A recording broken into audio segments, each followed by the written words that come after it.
कारोबार के अंदर जब तक खालिसपन नहीं ना होता तब तक आप कामयाब नहीं हो सकते। अगर आप कामयाब नहीं हो सकते तो फिर आपने ये रास्ता किस वजह से चूज़ किया? आपने तो कामयाब होने के लिए ये रास्ता चूज़ किया था, लेकिन आपको पता है कि मैं जिस तरीके से अपना ये रास्ता जो है चला रहा हूँ, क्या इससे तो मुझे कामयाबी मिलनी नहीं है। तो फिर आप किस वजह से चला रही हैं? आपके अंदर जज्बात, आपकी टांगें काट दी गई हैं। उस वक्त जब आपने सोचा था कि मैंने अपना बिजनेस लाना है पैसा कमाने के लिए, चाहे बेईमानी करनी पड़े, चाहे किसी का खून करना पड़े, चाहे मुझे किसी के साथ ज़बरदस्ती करनी पड़े, आपकी टांगें तो आपने खुद ही तब काट दी थी, आपने बाजू भी तब काट दिए थे, अपना रास्ता भी तब भी आपने ख़राब कर दिया था। तब आपने ये सोचा था और ये सोचकर कारोबार शुरू किया था। आपके पास बाज़ाहिर पैसे हैं, आपके पास सारा कुछ है, लेकिन आप कामयाबी की असल जो बुनियाद है, कामयाबी की जो असल मंजिल है, वहाँ नहीं पहुँच सकते। वैसे तो बहुत सारी शॉप्स हैं, बहुत सारे ऐसे शॉपकीपर हैं जो बड़े बड़े पैसे कमा रहे हैं, लेकिन उनके पास वो बड़ी कामयाबी नहीं है, वो मार्केट नहीं बना सकते। उनके पास मार्केट बनाने के लिए कोई चीज़ नहीं है, उनके पास इतना पैसा नहीं है। और उनसे अगर पूछा जाए कि भाईजान आप किस वजह से काम करें, वो कहते हैं कि हमारी जो दुकान है इसके अंदर हमने इतना सामान रखे है, चूँकि हमारे पास पैसे ज़्यादा नहीं थे, लेकिन हमने जो सामान रखे इससे हमारे घर का खर्चा पूरा हो जाता है। मैं अपनी औलाद की फ़ीसें उन्हें पढ़ाता हूँ, फ़ीसें वगैरह हो जाती हैं, और मैं दूसरी तरफ अपना खाना पीना वगैरह वो सारा हो जाता है, इसलिए हम गुजारा होता है। तो हम कह रहे हैं कि क्या इससे बढ़कर है, उससे बढ़कर तो हमारे पास पैसे ही नहीं है अगर हम मार्केट क्रिएट कर सकें। लेकिन अगर इंसान खालिस नियति के साथ चले ना, मैं आपको बता रहा हूँ, मैंने अपनी आंखों से देखा है, मैंने अपनी आंखों से जज किया है, मैंने अपनी आंखों से परखा है, और मैं इस बात का तजर्बा कर चुका हूँ कि जो इंसान खालिस तौर पर कारोबार करता है उसका कारोबार ना खालिस से बेहतर चलता है।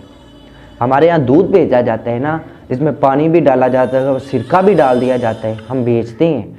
लेकिन हमने खुद देखा है, मैंने जिस जगह पर खालिस दूध बिक रहा हो वहाँ ऐसे लाइन लगी होती है जैसे फ्री बांट रही हो, हालांकि वो उससे महंगा देते हैं 10-20 रुपये, क्योंकि उनके पास खालिस है, उनके पास मयार है। मैंने अपनी आंखों से देखा है, उनके पास जितनी लाइनें हैं वो ना खालिस वाले के पास नहीं है, हालांकि वो सस्ता भी बेच रहे हैं, वो 20 रुपये 50 रुपये सस्ता दे रहे हैं। अब किस किस्म का, उसका तो मयार ही ख़त्म हो गया है जो पानी डाल रहा है, उसके पास कोई ऐसी इज्जत ही नहीं है। लोग जब भी कहते हैं कि जाओ वहाँ से दूध ले, वो गए उसके में पानी है, वो कहता है सस्ता तो है ना, जा ले, या कोई बात नहीं अब मजबूरी है। लेकिन खालिसपन का वो कहता है अपने बेटे को, जब बाप कहता है ना बेटा उस दुकान से लेकर आना, वो 110 रुपये का देगा, वो 10 रुपये या 20 रुपये महंगा है, लेकिन वो खालिस लेकर है, बेटा किसी और दुकान से नहीं लेके आना।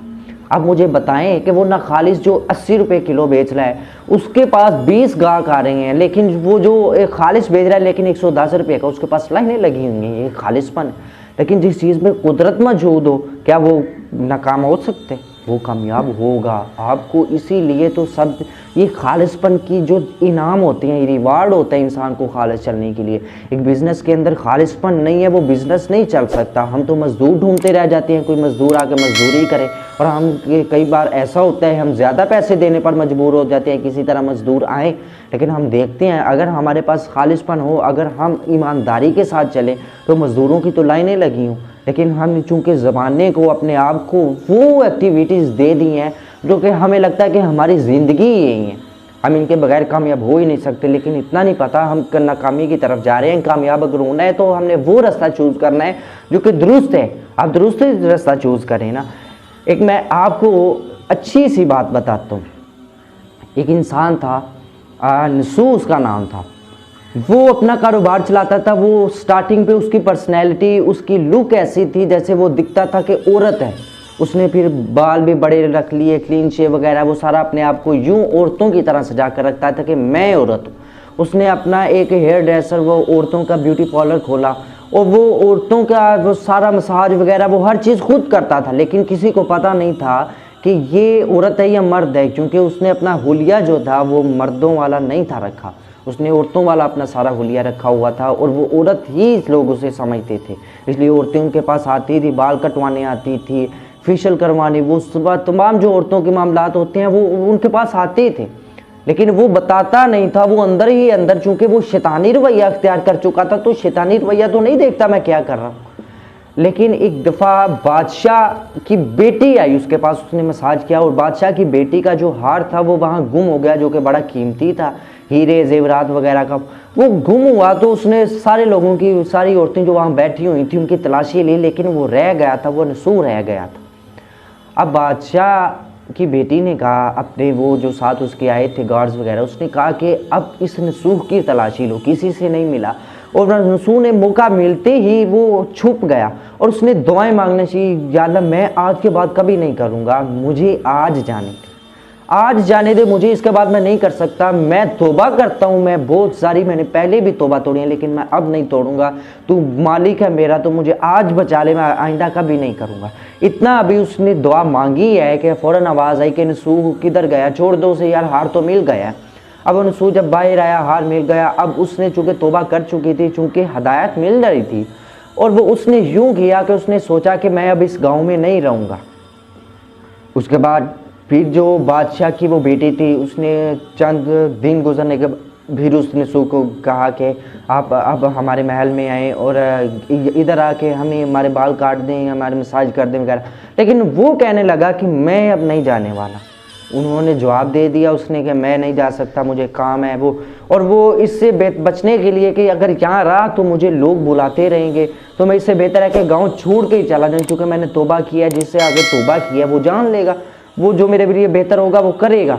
अब वो गांव छोड़कर जब जाने लगा तो वो रास्ते में उसे एक भैंस मिली जिसके आसपास कोई मालिक वगैरह नहीं था, और उसने उस भैंस की रखवाली शुरू कर दी। चलो मैं यहाँ खड़ा होता हूँ, देखता हूँ किसकी है या किसकी नहीं है, और ऐसे में इसी बहाने में मैं सांस भी बैठ कर ले लेता हूँ। बहुत ज़्यादा सफ़र मैंने तय किया है। उतने में एक मुसाफिर आया और मुसाफिर ने आकर कहा, भाई मुझे भूख लगी है, आपकी भैंस आपके पास है क्या, आप दूध पिला सकते हैं। उसने सोचा कि चलो मैं इसे दूध पिला देता हूँ, मालिक तो इसका नज़र नहीं आ रहा, लेकिन चूंकि अब इसका मालिक नहीं है, वो भी मजबूर है, तो मैं इसे पिला देता हूँ। उसने उसे दूध पिलाया और वो जब चला गया तो मालिक उसका फिर भी ना मिला। चूंकि वो शरीयत के अंदर है ना, 7 बार या 3 बार इसे मालिक को ढूंढो, अगर नहीं मिलता तो फिर आप उसको रख सकते हैं। अब उसने भैंस को रख लिया, उसका दूध वगैरह वो बेचा करता, तो बेच के उसने बहुत ज़्यादा ही अपना कारोबार, उसने 1 भैंस से 2 भैंसें 3 भैंसें 4 भैंसें, इसने पूरा फार्म क्रिएट कर लिया अपना। और फार्म क्रिएट करने के बाद उसके वो हालात पैदा हो के बादशाह की डेथ होने के बाद, चूँकि लोग वो उसने अपना माहौल इस तरह क्रिएट कर लिया था कि लोग उस पर बड़ा एतमाद करने लगे कि बहुत अच्छा है, बहुत नेक है। उसके जाने के बाद, चूँकि अमीर बादशाह के जाने के बाद अमीर आदमी सिर्फ वो नसूह रह गया था, उन्होंने सोचा कि अब नसूह को बादशाह बना दिया जाए। अब नसूह को बादशाह बना दिया गया, नसूह बादशाह की वो कुर्सी पर बैठ गया। अब वो जिस बादशाह, जिस शहजादी को बुरी नज़र से देख रहा, जिस बुरी नज़र से उसका वो बाल काट रहा था औरत बन के, अब उसके साथ शादी हो गई, ये भी कुदरतन सारा अमल ठीक हो गया। अब देखा कि वो भैंस वाला जो था ना, वो दौड़ता दौड़ता कि वक्त गुजरने के साथ साल गुजरा, 2 साल गुजरा, तो वो आया, उसने कहा कि बादशाह कुछ साल पहले, क्योंकि ये कुदरतन मामला था, कुछ साल पहले मेरी यहाँ भैंस थी जो कि गुम हो गई थी, लेकिन आज तक मैं उसे ढूंढता रहा हूँ, मुझे वो भैंस नहीं मिली। बादशाह मेरी हेल्प करे, आप बादशाह हैं और बहुत ज़्यादा नेक हैं, आप मेरी वो भैंस ढूंढने में मदद कर दें।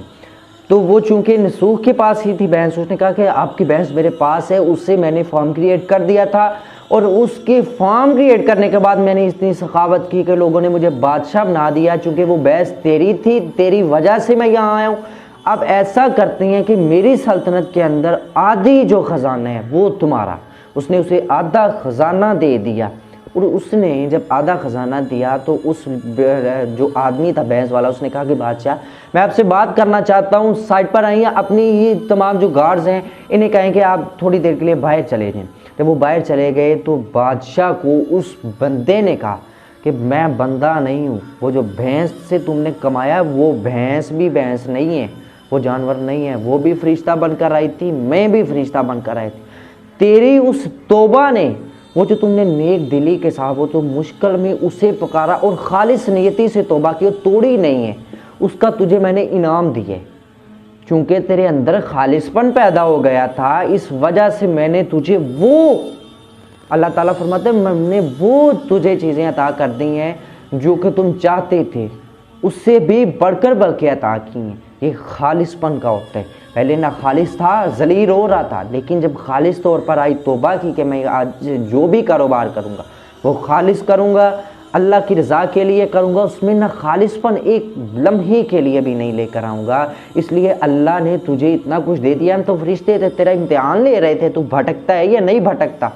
अब देखो कि इंसान अगर खालिसपन ले आए अपनी ज़िंदगी के अंदर, वो मालिक इतना करम दे कर देता है। हम देखते हैं कि दुनिया कितना करम करती है, हमारे ना खालिस होने पर दुनिया कितने आ रही है, खालिस होने पर दुनिया कितनी आ रही है। वक्त लगता है इंसान को खालिस कारोबार को परवान चढ़ाने के लिए, लेकिन हम स्टार्टिंग में चूँकि हम बहुत ज़्यादा जल्दी में होते हैं, हम चाहते हैं कि आज ही हमने कारोबार शुरू किया है और आज ही अमीर हो जाएं।